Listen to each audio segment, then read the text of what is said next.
8:30 Tuesday morning, and it's a bright morning. Got some lovely clouds up there, but it's chilly, nippy. So I'm heading down to feed the fish. I hope you enjoyed that little story yesterday of my scallywag boss and his uncles trying to get me to bring something back through customs. No, not going for that one.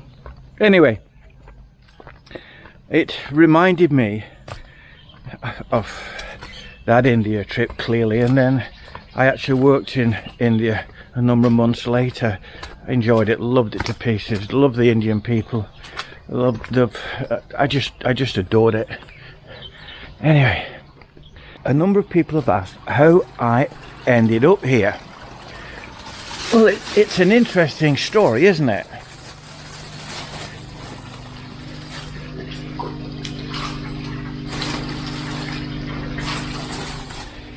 Most of us end up here. Most, I will probably think in the high 90s of percent, end up here because we meet somebody, a girl or a boy or perhaps an in between, I don't know. But you meet somebody and I think you opt for what you consider is a better lifestyle. Now, for me, I met May. I don't even know what year it was. It was a long time ago. We've been married for 22 years. And I met May, and she brought me up here to the village. Well, straight away it was my kind of place. Easy going, quiet, simple, nice people, and I just fell in love with this area of Thailand, of Chiang Rai. And I'd always had a goal of retiring at 55. I don't know why, and I was well on the way. And I owned a manufacturing company in the 80s. We ran it for 10 years. It was very successful, and in the 90s recession, I think it was about 91, I'm not sure,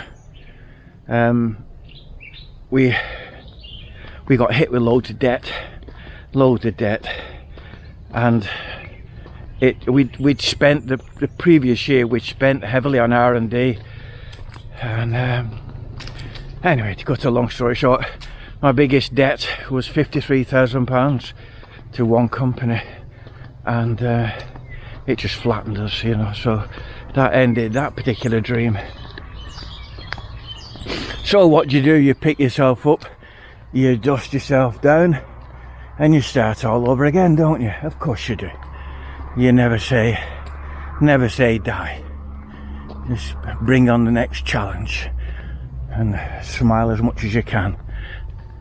I was in this business. It was 50-50 with a co-director, and the collapse of the business, it ate him away. It really did. And I said to him, I said, John, you know, you can't change it. There's nothing we could. He was older than me by about 5 years, a lot more experience. He came from a big business family, and said, you can't change it, nothing you can do, just got to get on with the next chapter, and so on. Anyway, as I said, a number of years later, I met May and visited here. But of course, I didn't have the funds to retire at that point in time, because effectively I was wiped out. I managed to keep my home, the house that I bought in Appler Bridge. I managed to keep that, and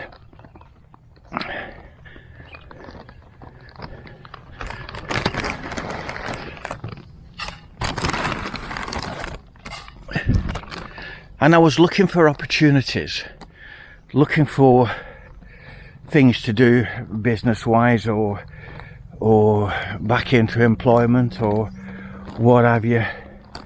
And I'd come out here for a holiday. The house, we hadn't bought the land then, the house wasn't built.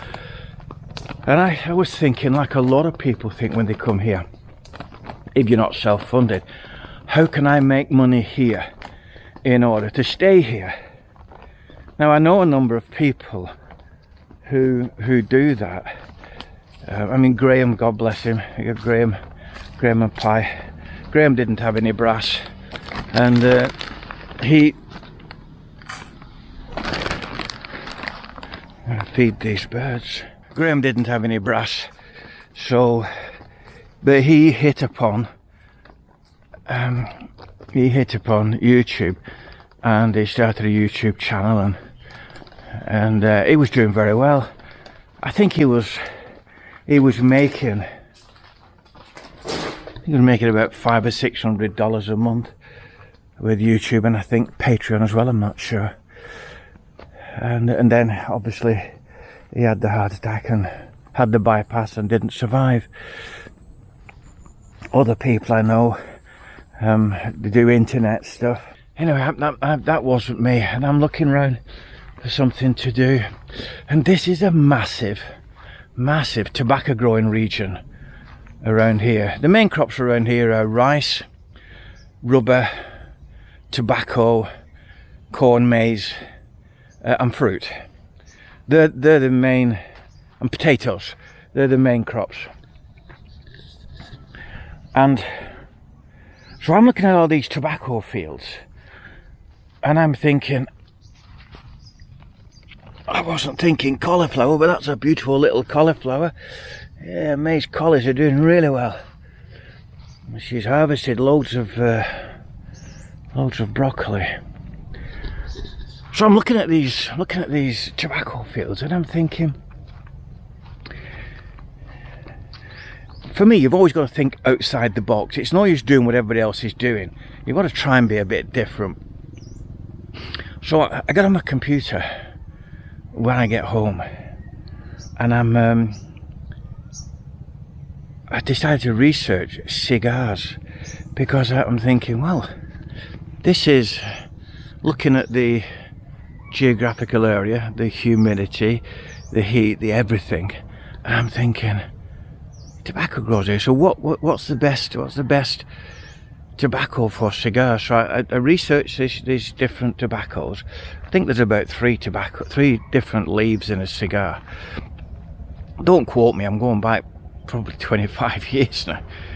But so I'm looking at cigars, and I'm thinking, well, that's no problem, that'll grow in Thailand. And the other thing is that labour is cheap here. I mean, particularly in those days, you could train a girl to make cigars, and hand rolled on a maiden's thigh and all that rubbish. And so I thought, that's it, that's a winner. May's already got a load of land.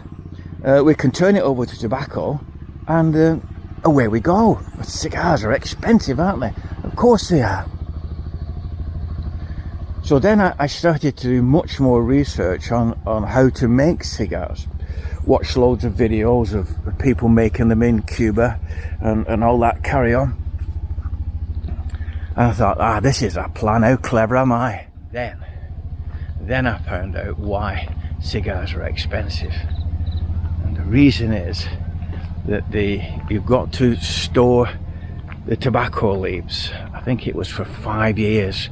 And you store them and then you store them in a controlled humidity, and you turn them over every so often, before you can start to use them. So that was the end of that idea.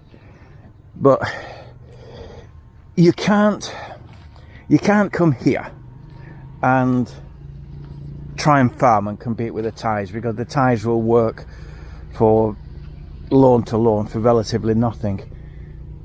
So that's a non-starter. You've got to think outside of the box.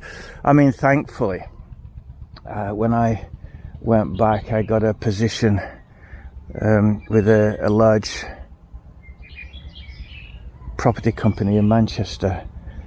And anyway, that's enough for today.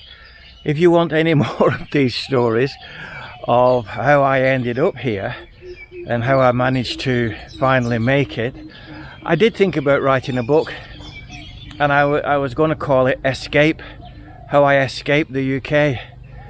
And not that I didn't love the UK, because I did, but I just, once I'd experienced here, I just had to get back here. So answers in the comments if you want to hear any more of these stories. There's some interesting ones, I'll tell you. Bye bye for now.